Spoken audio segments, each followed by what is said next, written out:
একদিকে বৃষ্টি চলছে, অন্যদিকে ভয়াবহ পরিস্থিতি। গঙ্গাসাগরে তলিয়ে গেল পুণ্যার্থী।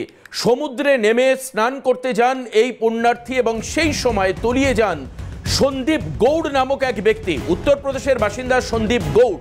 তল্লাশি চালাচ্ছে বিপর্যয় মোকাবিলা বাহিনী। সাগরে সিভিল ডিফেন্সের কর্মীদের নজরদারি চলছে। সন্দীপ গৌড় বলে একজন পুণ্যার্থী, সে গঙ্গাসাগরে স্নান করতে যায়। একদিকে জলের তোড় রয়েছে, কারণ ক্রমাগত নিম্নচাপের জেরে জলের পরিমাণ বাড়ছে এবং এই সময় কিন্তু তলিয়ে যাওয়ার ঘটনা ঘটলো। সৈকত আমাদের প্রতিনিধি আমাদের সঙ্গে রয়েছেন টেলিফোনে। সৈকত, কিভাবে এই ঘটনা ঘটলো? একদমই তোমাকে জানিয়ে রাখবো, গতকাল কিন্তু উত্তরপ্রদেশ থেকে বেড়াতে এসেছিলেন পুণ্যার্থী এবং তিনি গঙ্গাসাগরে এসেছিলেন এবং একটি নিষেধাজ্ঞা ছিল যে প্রাকৃতিক বিপর্যয় হওয়ার সম্ভাবনা আছে, প্রাকৃতিক দুর্যোগ হতে পারে।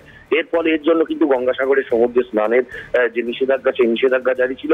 কিন্তু উত্তরপ্রদেশের যে বাসিন্দা সন্দীপ গৌড় নামে বছর 26-এর যে পুণ্যার্থী এসেছিলেন, তিনি কিন্তু মন্দিরে পুজো দেওয়ার আগে গঙ্গাসাগরের সাগরে স্নান করতে গেছিলেন এবং স্নান করার সময় আচমকায় তিনি কিন্তু যেহেতু সমুদ্রে জলস্তর বাড়ে এবং তিনি কিন্তু তলিয়ে যান।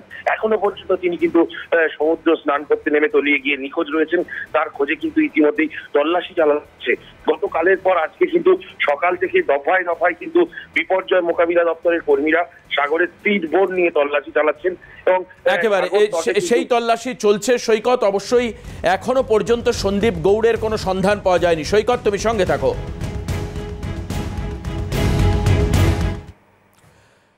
গঙ্গাসাগরে তলিয়ে গেল পুণ্যার্থী। সমুদ্রে স্নানে নেমে তলিয়ে যায় সন্দীপ গৌড়। উত্তরপ্রদেশের বাসিন্দা সন্দীপ গৌড়। তল্লাশি অভিযানে বিপর্যয় মোকাবেলা বাহিনী।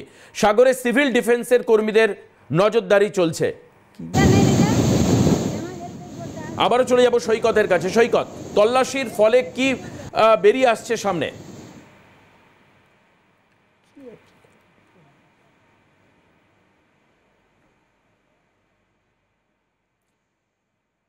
আমরা দেখাচ্ছিলাম সেই ছবি। তল্লাশি চলছে, যেটা কিছুক্ষণ আগে আমাদের প্রতিনিধি আমাদেরকে জানাচ্ছিলেন।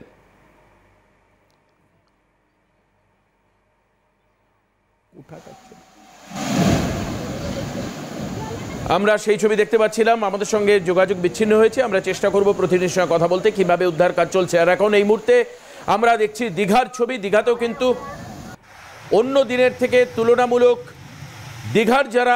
দীঘায় যে সমস্ত পর্যটকেরা ঘুরতে আসেন সেই সংখ্যাটা কম, কিন্তু জলোচ্ছ্বাসের ছবি আমরা দেখতে পাচ্ছি। বারবার করে মাইকিং করা হচ্ছে সতর্ক করবার জন্য।